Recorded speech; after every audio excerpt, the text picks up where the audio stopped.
Part 1, The Fall of New Meridian. The devastation from above. Ambassador Lyra stood at the viewport of her diplomatic vessel, her golden eyes reflecting the flames engulfing the once pristine capital city of New Meridian. The elegant spires that had symbolized her people's technological prowess were now reduced to smoldering ruins. Her slender fingers, tipped with iridescent nails, traced the cool surface of the glass as she watched the devastation below. A lone human figure moved through the wreckage with an unsettling calm, his combat armor scarred but unbroken. "Impossible," whispered First Advisor Kale, his voice trembling. "Our defensive grid was impenetrable. Our ships, they were nothing to them." Lyra turned, her silver hair catching the light as she faced her council. "Look at the evidence before you," she said, her voice steady despite the turmoil within. 3 days. It took them 3 days to accomplish what the combined alien forces couldn't achieve in 2 decades. The council chamber fell silent. 12 of the most powerful Meridians sat around the crystalline table, their once proud shoulders now slumped in defeat. Lyra's dark green gown, embroidered with golden threads that marked her diplomatic status, felt like a mockery now. "The humans, gods of war. The humans," Lyra continued, her voice gaining strength, "don't fight like we do. They don't follow the established protocols of warfare. They adapt, improvise, and overcome with a savagery that borders on artistry."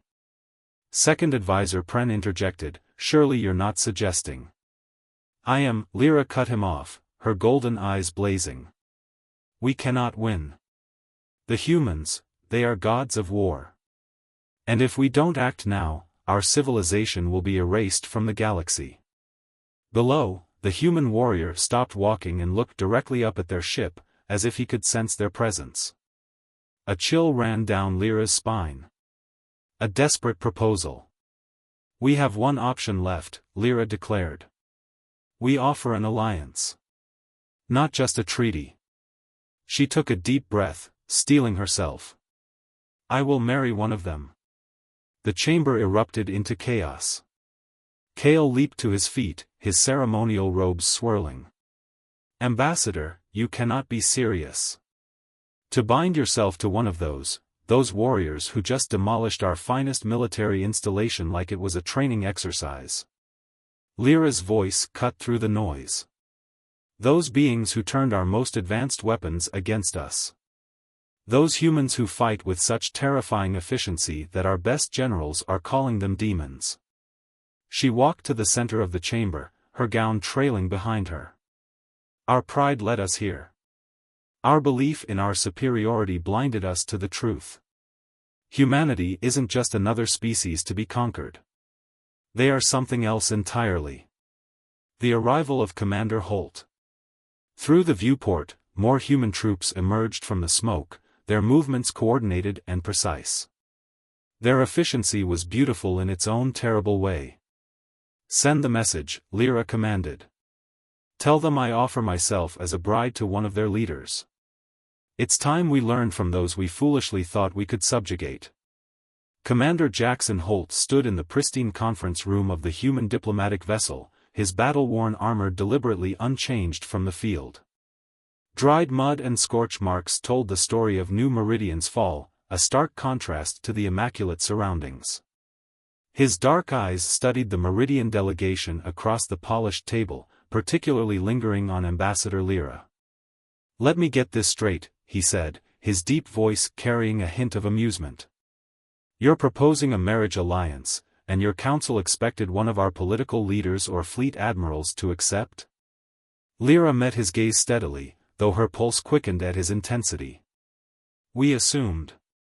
"Your first mistake," Holt interrupted, a slight smile playing at his lips. "Humans don't follow assumptions. We break them. Your intelligence reports probably told you we'd send some decorated desk jockey, right?"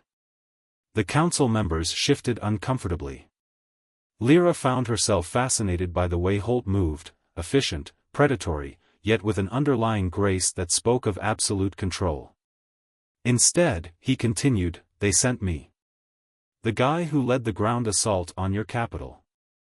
The one you watched through your viewport yesterday. Lyra's golden eyes widened. You knew I was watching? I could feel it. Holt's smile grew broader. Just like I can feel your fear and fascination right now. You Meridians might be telepathically null, but your body language is an open book. Heat crept up Lyra's neck, tinting her green skin a darker shade. Commander Holt. Call me Jackson. He leaned forward, and the council members instinctively leaned back. If we're going to be married, formality seems a bit redundant. Part 2, The Proposal of Unity. The Council's Resistance. The Meridian Council chamber buzzed with tension as Lyra's proposal hung in the air. First Advisor Kale's face was a mask of disbelief, his ceremonial robes rustling as he paced the room. This is madness, Ambassador. To bind ourselves to these savages? They've destroyed our cities, slaughtered our people, and now you want to marry one of them? Lyra stood firm, her golden eyes locked on Kale. What other choice do we have? Pride has brought us to the brink of extinction. If we continue to resist, there will be nothing left of us to save. Second Advisor Pren stepped forward, his voice calm but laced with skepticism. And what guarantee do we have that this alliance will protect us? What if they turn on us once we've let our guard down? Lyra's gaze softened as she addressed the council. I've seen the way they fight, the way they think. They're not mindless destroyers. They're strategists, innovators, and yes, warriors. But they're also protectors. If we can show them that we're willing to adapt, to learn from them, they might see us as allies rather than enemies. Commander Holt's arrival. The negotiations began the next day in the Grand Hall of the Meridian capital. Commander Jackson Holt arrived with a small contingent of human soldiers, their presence a stark reminder of the power imbalance between the two species. Holt's battle-worn armor was a deliberate choice, a visual representation of humanity's dominance. Lyra greeted him with a formal bow, her silver hair cascading over her shoulders. Commander Holt, welcome to New Meridian. Holt's dark eyes scanned the room, taking in the ornate architecture and the wary faces of the Meridian Council. Ambassador Lyra, he replied with a nod. I must admit, your proposal was unexpected. Desperate times call for desperate measures, Lyra said, her voice steady. We've seen what humanity is capable of. Now we wish to understand it. Holt's lips curved into a faint smile. Understanding us won't be easy. We're not like you, Lyra. We don't follow rules or protocols. We create them. The growing tension. As the negotiations progressed, the tension between Lyra and Holt became palpable. Their exchanges were a blend of diplomacy and subtle challenges, each testing the other's resolve. Holt's unconventional approach kept the Meridian Council on edge, but Lyra found herself drawn to his confidence and unpredictability. During a break in the talks, Lyra found Holt standing on a balcony overlooking the city. The once bustling streets were now eerily quiet, a testament to the devastation wrought by humanity's assault. You're not what I expected, Lyra said, joining him at the railing. Holt glanced at her, his expression unreadable. And what did you expect? A conqueror, she admitted. Someone who would gloat over our defeat. Holt chuckled, a deep, resonant sound that sent a shiver down Lyra's spine. Conquest is easy. Building something lasting, that's the real challenge. Lyra turned to face him, her golden eyes searching his. Is that what you want? To build something lasting?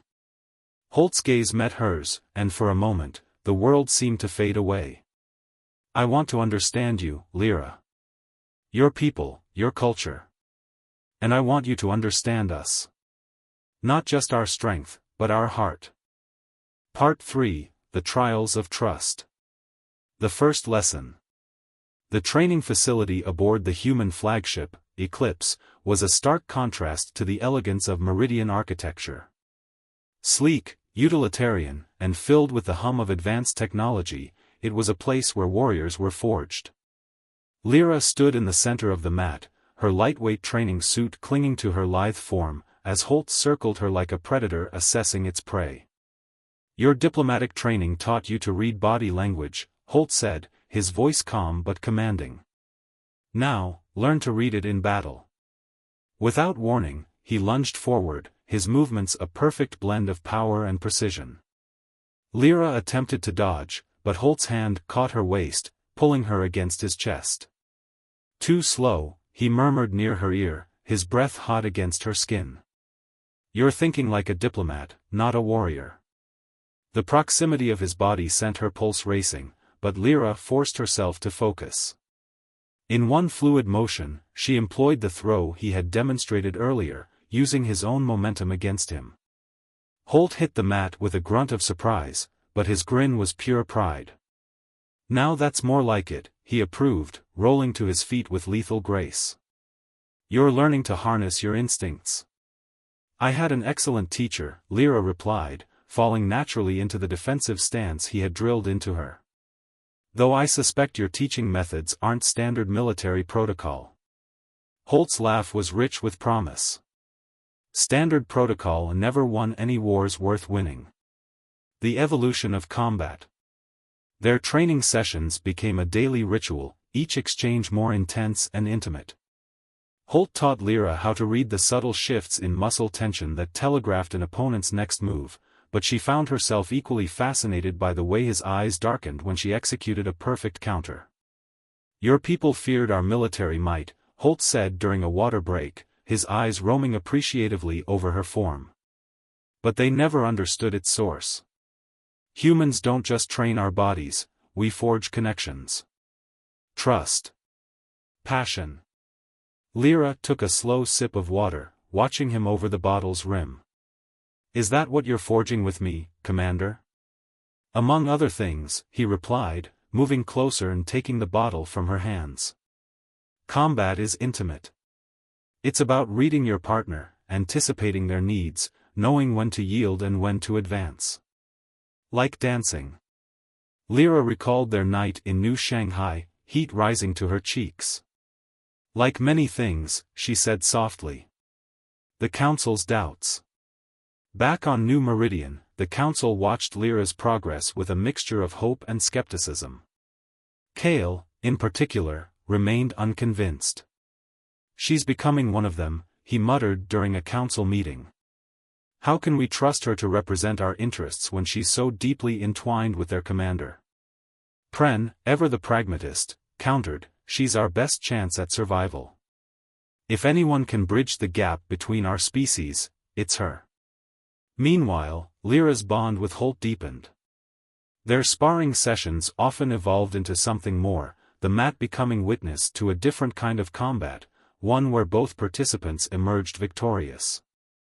The Spirit Trial. The final trial took place in the ship's ceremonial chamber.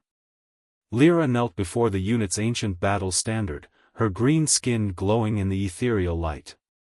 Holt stood at her side, his presence a steady anchor.